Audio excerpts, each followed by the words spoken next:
Today's guest is not only a fellow business owner and leader, she's also a friend.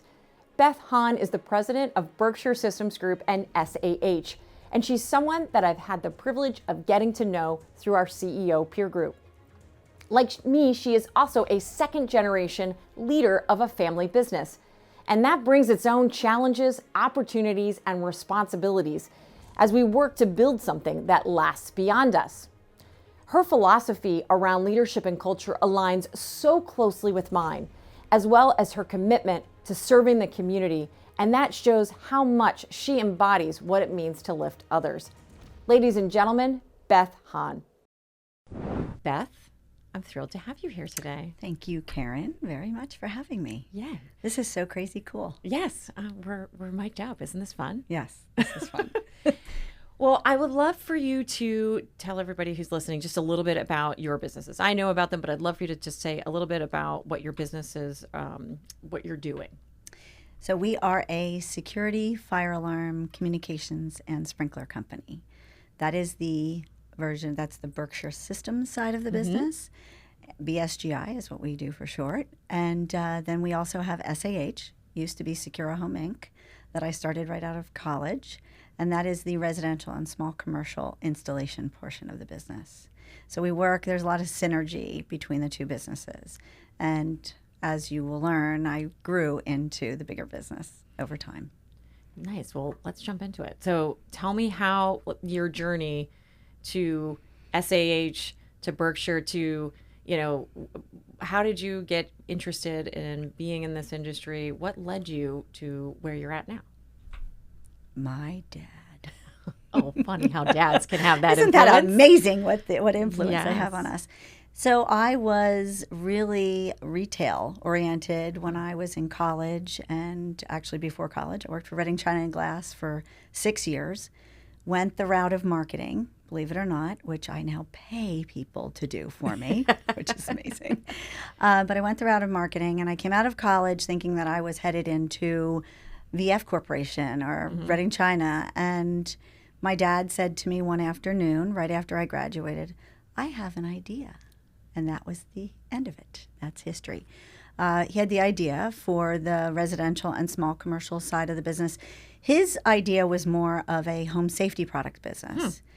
Crazy being said that he sold a ton of equipment to electrical contractors. And electrical contractors would say to him, well, I want some systems for my own house. I want equipment that's the professional equipment. So his idea was to sell the equipment to a do-it-yourself market. And he came to me and said, I have this idea. You want to run with it? And not knowing any better at the time, and looking back and going, thank God I didn't know any better, and that I was willing to take a risk. But I didn't have anything to lose at that point. I was, I could have had a job, like I said, at Vanity Fair or Reading China, and it was time to move on. So starting SAH, I needed to learn it from ground up. But I did start as a home safety products business. So I was on Lehigh Street, and we had a little storefront, and I sold home safety products, pool alarms, and cabinet door alarms, and kids, child safety locks. Nice. And it's crazy where I came from and where I am now. I think if I wanted to take off and go shopping, I'd put a sign on the door and say, went shopping, be back. This time, it's just crazy where I came from and what we turned into. It very quickly turned into, I needed to join the Home Builders Association, because if I was going to sell residential security components to people who could handle their own installation, I needed to get involved with residential whatever it was. And the residential sector was Home Builders Association. And so I am not the kind of person that goes in shallow water. I like to go in deep water, obviously. So I got in very deep with Home Builders Association, and then hired my first installer. And we became, it felt like overnight, we went from a home safety products business and a do-it-yourself business to a custom installation company. Wow. Crazy. First guy I hired actually retired from Berkshire, from my dad's company, which became mine, retired from me, started with me in SAH, and then ended with me in Berkshire. And he was with me for 35 years. Oh, wow. Crazy. And he had such expertise and skills at custom installations. He taught me everything I needed to know to be able to sell a system, install a system, program a system, train a system. I owe it to him in that respect, as well as my father, because I became certified as a level 1 technician. I'm not a kind of person that can sell you something if I don't know what the heck I'm talking about. I don't feel comfortable. I'm not going to give you a line of BS. So it was really interesting to start just dabbling and then go knee deep and then waist deep and then I'm over my head in it. And I used to be out on job sites. I'd run wires. I'd fish walls. Excellent. The fingernails, were dirty. And I learned every single thing I needed to know to be successful. Because when I walked into a customer's house, keep in mind, I was only 21, 22 at the time. So young woman, I didn't even look at that as an issue. I just looked, I was just young. And what did I know about this male-dominated industry? And so I needed to really know it to feel comfortable with it. And I got there. I got there with his help. I could walk into a customer's location and I could talk complete technical business with them. It wasn't that they were just talking to me and I'd say, oh, well, I'm going to get that motion detector to that corner. I'd say, well, yeah, we're going to get it there because we're going to run it this direction and this direction. I could give them the facts. And I always had the mindset of, if you want to buy a system from me, great. If you don't, I'm here to help you, whatever is the right thing for you. So there was never a high pressure sales that were coming out of me. I think that's what brought us success. Yeah, I love the leaning in, learning the product, leaning into being able to do all the pieces of the business. So how did that evolve into you, into your leadership? I feel like you started by creating the business, right? And you had some people working for you. I mean, obviously your dad saw something in you. Tell me a little bit more of the evolution of that and to where you are today as CEO. So crazy part is I don't know that I knew I was being groomed, just like you probably didn't know you were I didn't know either. either. Yes, they're very, yes, I think our fathers. Sneaky. In the best way. In the best way. It's almost, we've heard so many speakers together, and I'm reminded of a recent speaker that we had that talked about mentorship versus coaching. Her name, we'll have to look her up, but her name was Emma, the tennis coach woman. And she was yes. Yeah, she was talking about how there's coaching versus mentorship. Mentorship is like you just talked about, the gentleman helping you understand the technical details, going through all the pieces, giving you the mentorship of how to do the things and learning the pieces, versus the coaching, which is what I think we experienced from our fathers, where we didn't even see our own potential and they were slowly unpacking and helping us to see what they saw. And I feel like that is kind of an example. That is what we basically, I don't know what your thoughts are on that. It is. Because I didn't know it was happening. Right. I don't know that he knew it was actually happening either for the first, 10, 15 years, because I think my father had a different direction that he was going to take the company eventually. So when that didn't happen, and he almost sold the company at one time. Oh, wow. I didn't which know is that. crazy. Yeah, that it was almost sold. And when that fell through and he knew he needed to go another direction, he had a vice president that worked for him for years. And he knew after having him meet with a bunch of people from the community and leaders that he wasn't the right person to take over the business. So there were options, and I was obviously one of those major options. He was grooming me, but I don't know that he was as meticulous about it. And he was even asking our CE, group that we talk about, our Vistage group. He was even asking our Vistage chair, was I the person? Was I ready? And it took some convincing, actually, of them to him to say that I was the person to do this. And then there was me. When he came to me and said, I'm going to be retiring in a couple years. Are you interested? What do you want to do? I think it's time that we start really talking about it. I retreated, I think, a little bit. I was running a business of 8 people it was nothing. It was, we worked really hard to just be in the black. I mean, we spent a lot of time in the red because the business was so skin tight with margins and builders and doing new construction, because we were heavily in the new construction business. And there was just nothing, no money left. It was eating the profits from the monitoring, which was crazy. So we revamped it in time when I had my third child. That also adds a new layer to everything, is having 3 kids along the way. But it definitely was a huge transition going from an 8-person business, and could I step into, at the time, it was like 85 to 90 people. Whew, that's big. That's big compared to. And I actually reached out to a really good friend of mine, a male, who owned his own business, was second generation as well in his family. And I sat down with him, had lunch with him at G&A, and I can remember sitting there saying, I don't know if I can do this. And he goes, there's no doubt in my mind you can do this. You can absolutely do this. But why did I need that?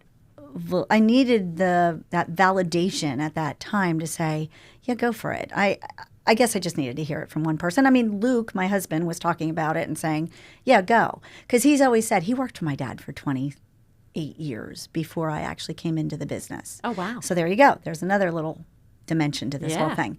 But Luke always said he was smart enough to know what he wasn't smart enough to do. And then he'd look at me and say, you're smart enough to do this. So, that validation helped get me there. Stepping into Berkshire, my dad was a champion at transition. Oh, wonderful. I give him 100% credit to a smooth transition that he decided I was the person. And once he decided I was the person, he put full faith and trust in me. That's wonderful. It was one of those put full trust and verify. He did some verifying. He was still there for a bit, but he put full faith and trust in me to make the decisions I needed to make, which I think led to even better success for me in the transition.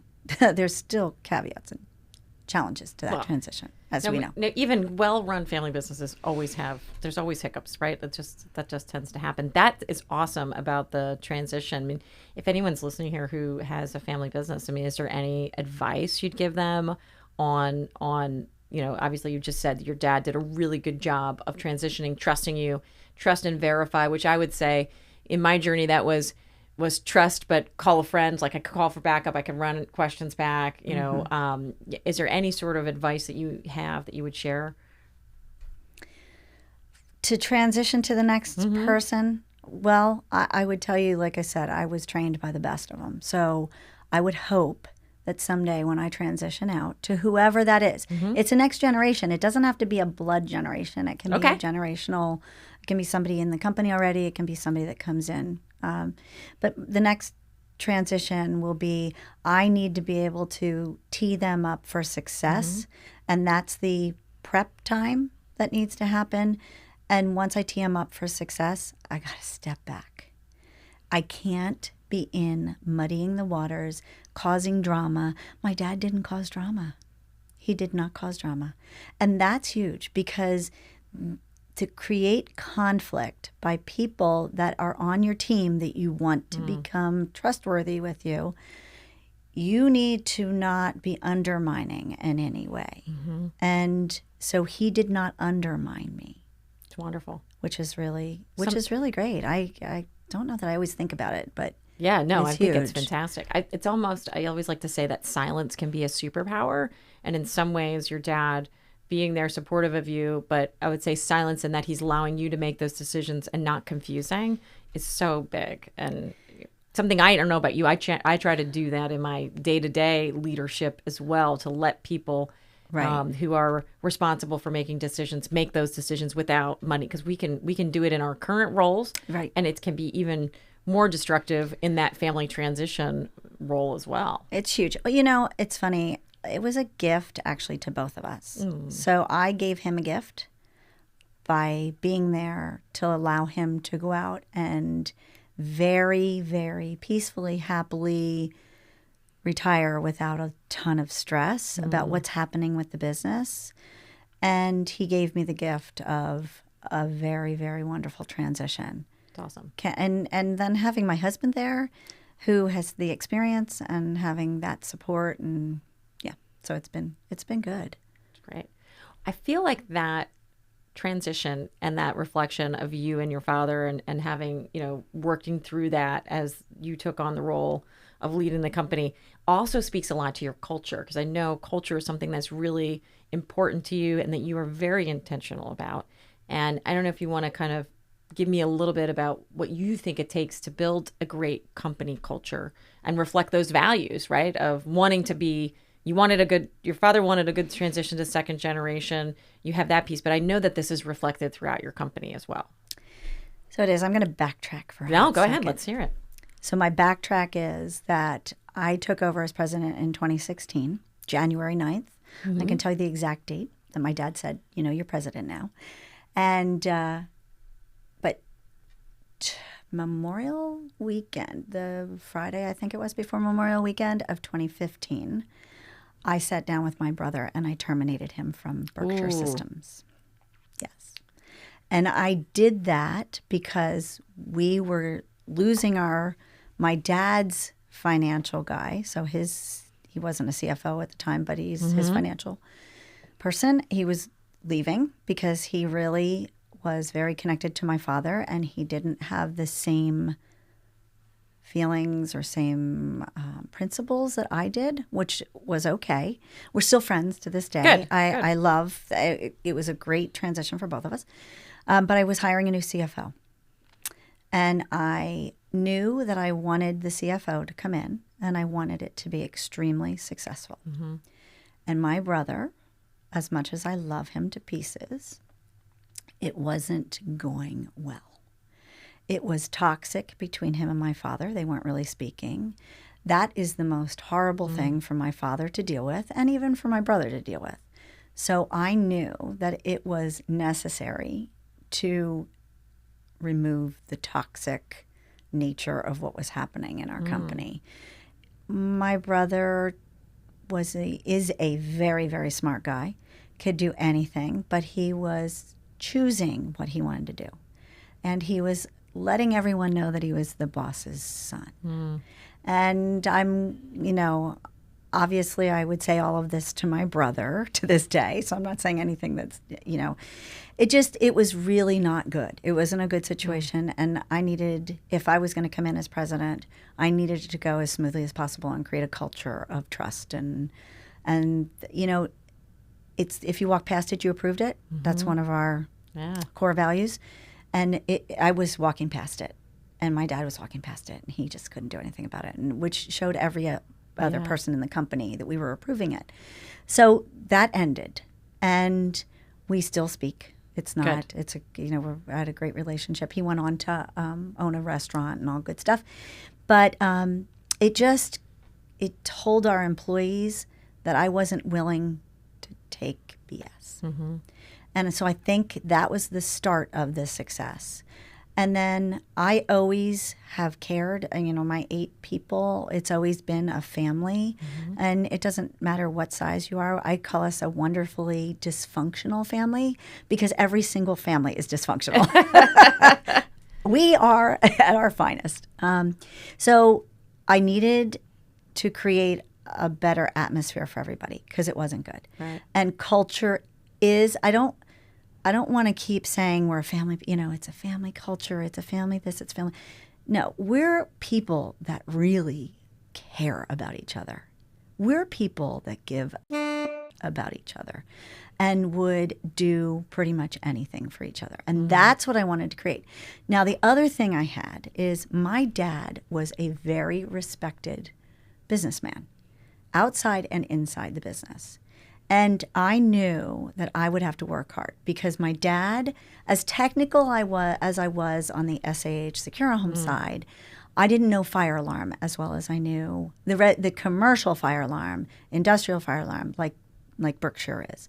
And so I didn't have that background as much as I had the residential and small commercial side. So I really needed to build their trust in however I could.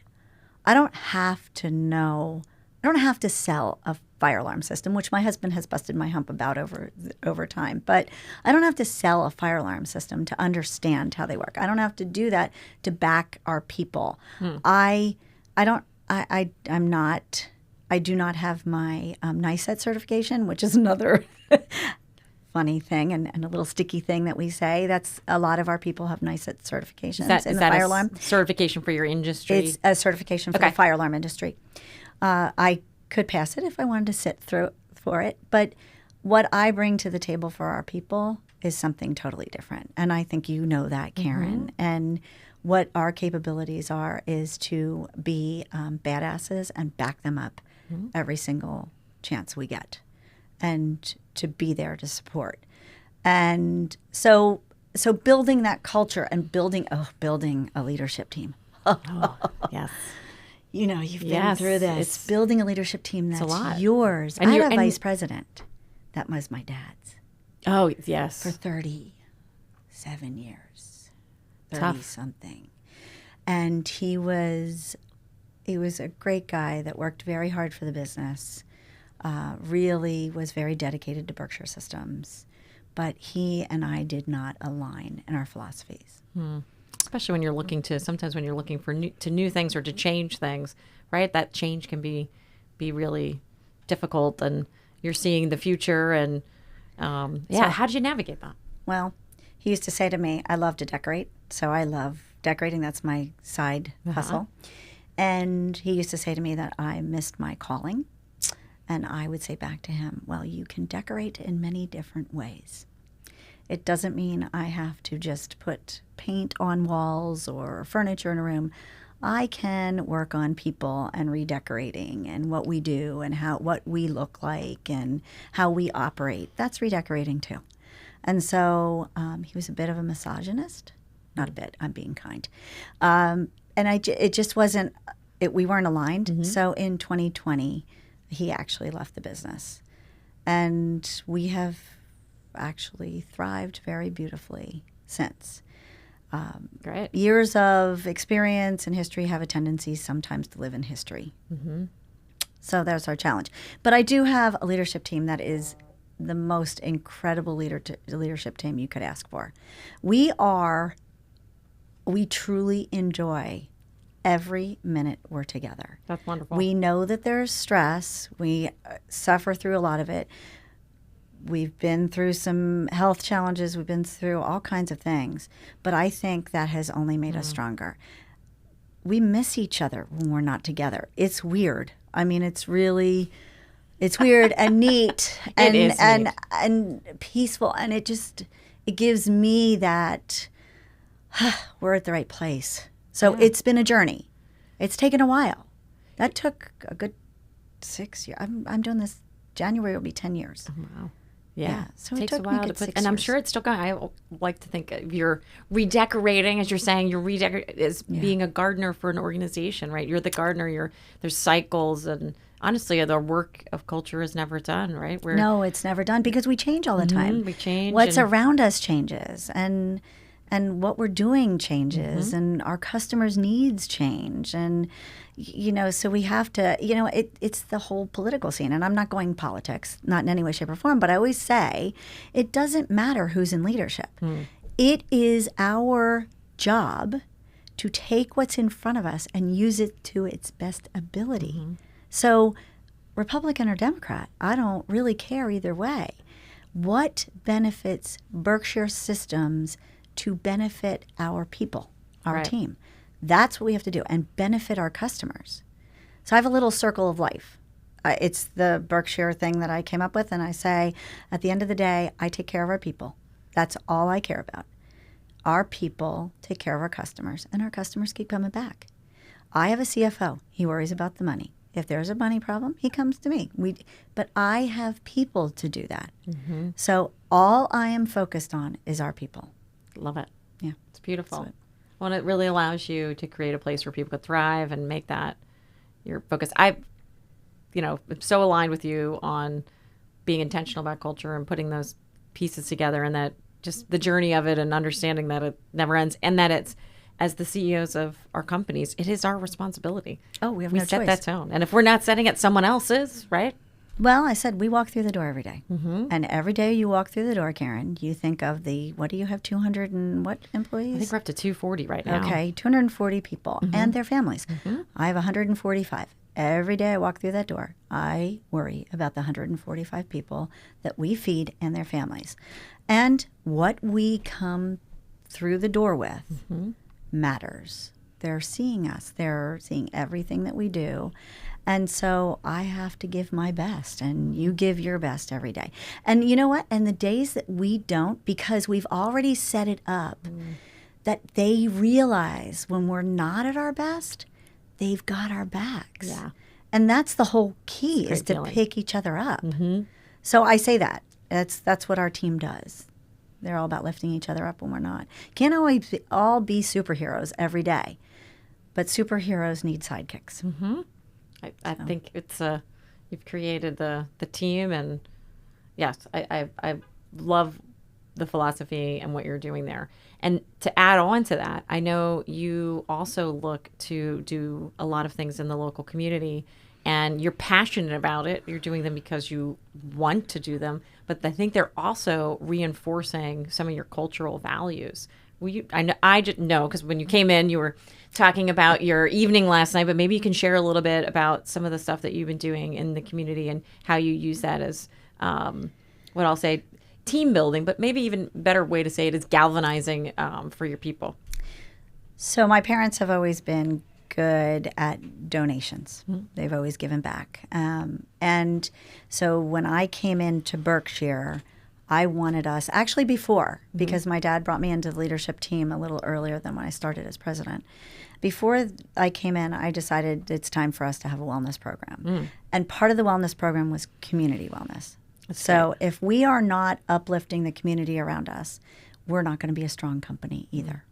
And our community is important in many aspects. We need to show our team that they need to do that as well. It's harder for us with all of our team because we have 4 locations. So we're Reading, York, State College, and now Pittsburgh. So it's tougher to bring in the State College and the York, not just starting Pittsburgh. Those sectors for a lot of community service, we're working on that. We have a smaller team there, but we're always willing to do whatever.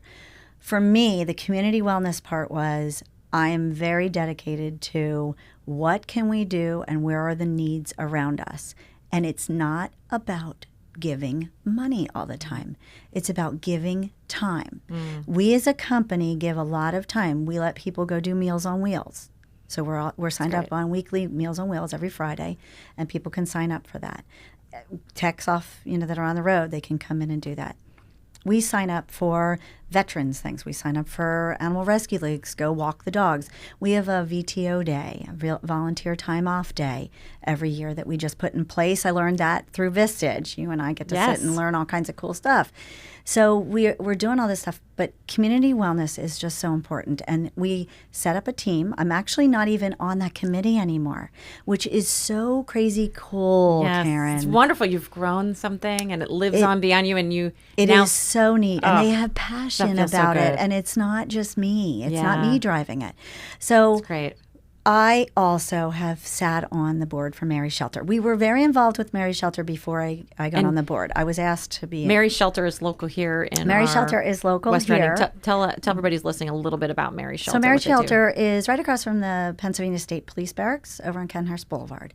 Mary's Shelter started in the city and moved to Upland Avenue.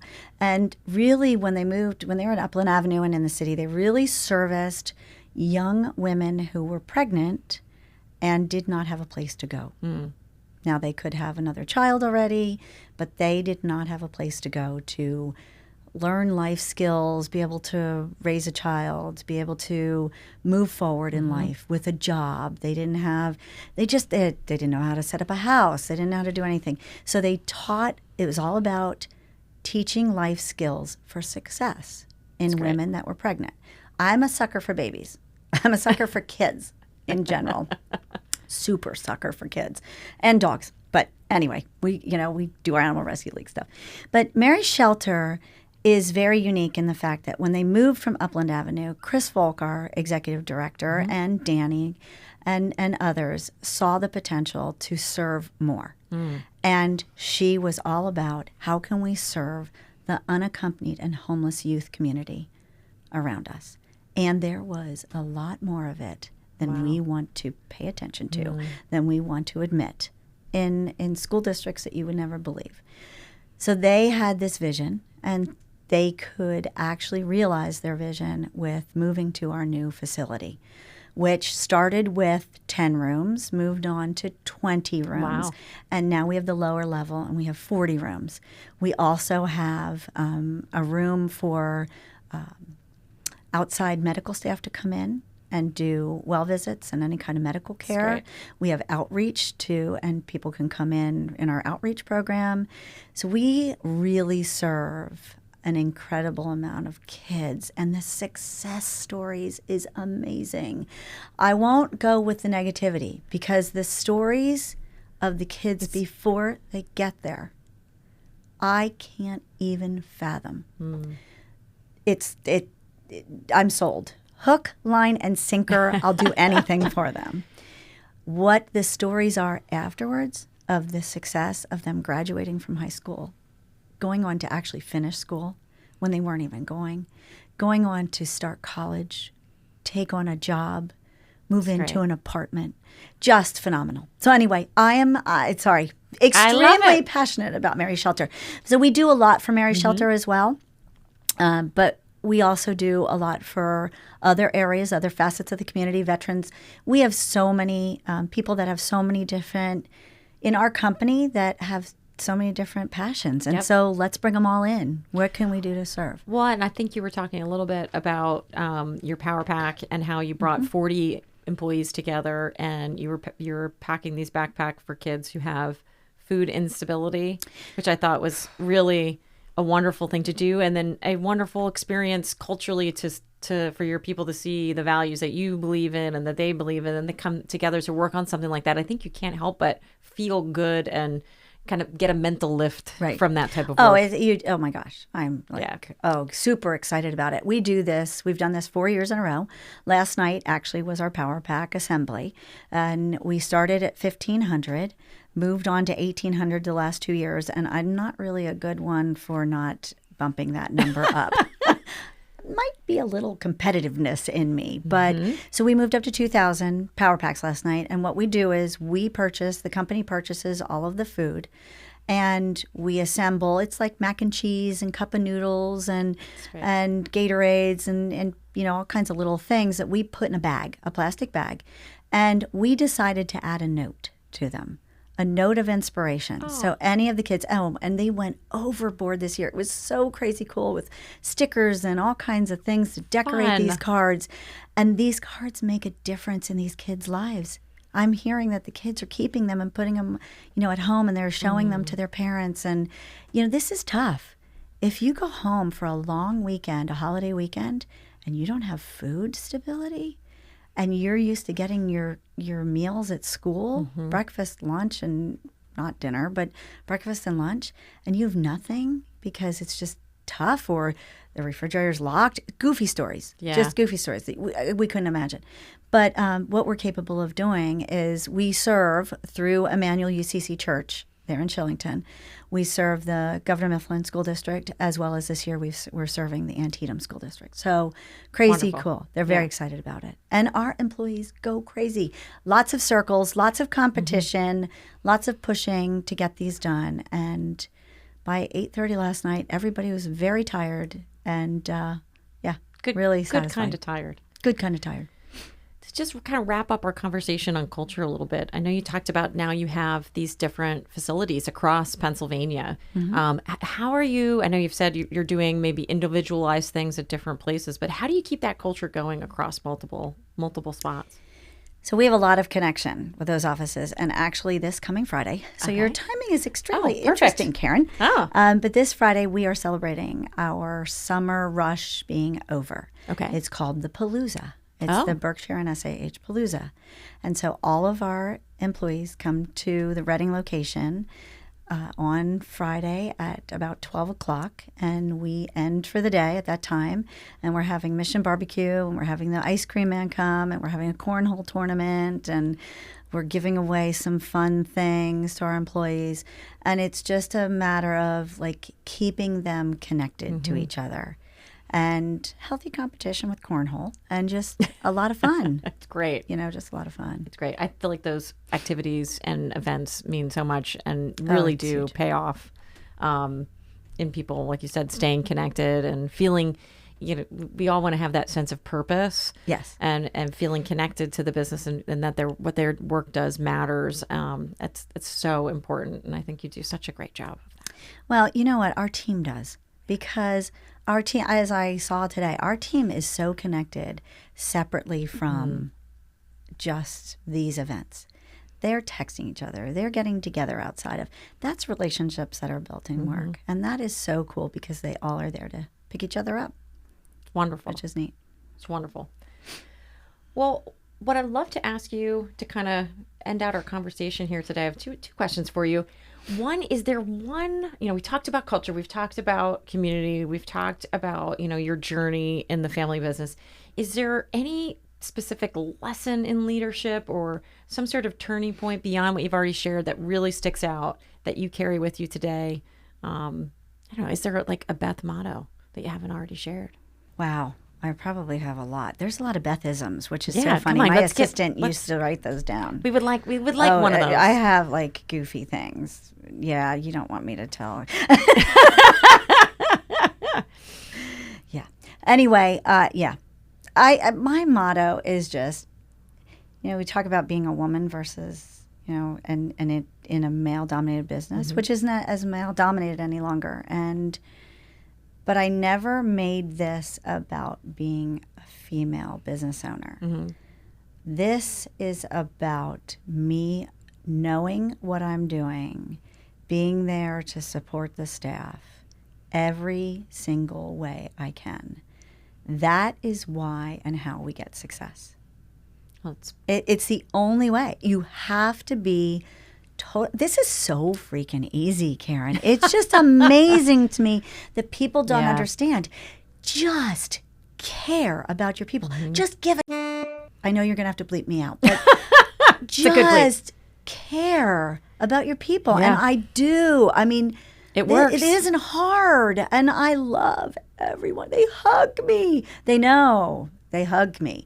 And even the ones that don't feel comfortable hugging, hug me. Because they know I'm coming in. And now I've got them to the point I don't have to go in. They come to me. And that's so cool because they know I care about every aspect of their lives. So I would tell you, this isn't about work because they bring home to work and we take work to home. So if you make them healthy, however you possibly can, it's the success story. I love That's that. what it is. Well said. Well said. Well, what then, Beth, right now, is lifting you? What is book, habit, mindset, something outside of work that is lifting you? Oh my gosh, outside of work. Or it could be I work. was I don't ready know. for. Okay, I have a quick one for inside of work. We had a employee retire today. Oh, And he left. And actually, he came in this morning with a huge smile on his face. Walked around the building all morning with a huge smile on his face. Greeted people, said his, whatever, all kinds of, reminiscing of things. And he walked out today with a smile on his face. it's wonderful. That is success. That is lifting me up. Other than that, I could just decorate something outside of work, and that lifts me up as well. You know your happy place there and your joy. I know my happy place. It is, isn't it wonderful when because often as leaders, we don't get the reflection point that things are working. We get a sense, we can see things, we can see our financials, of course, are giving us indications, but we kind of have a vibe. But when you get those few rare moments where something like a retiree smiling or saying thank you, or I think in this case, you've had some people say this is the best place I've ever worked. He said that. He sent an email out to the entire company. It's just wonderful. Which is crazy cool. I just said, I've told so many people, I'm not going to worry about the financials. I'm not going to worry about anything else. I'm just going to worry about the people.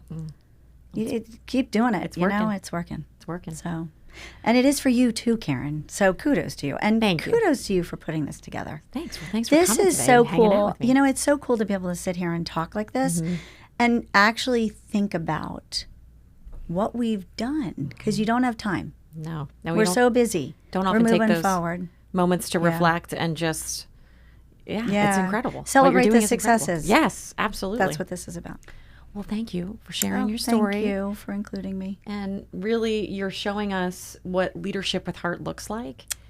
Yeah, I love that. And reminding us that culture isn't just words. It's something you build every day, right? That cycle that you have to keep at. Yeah.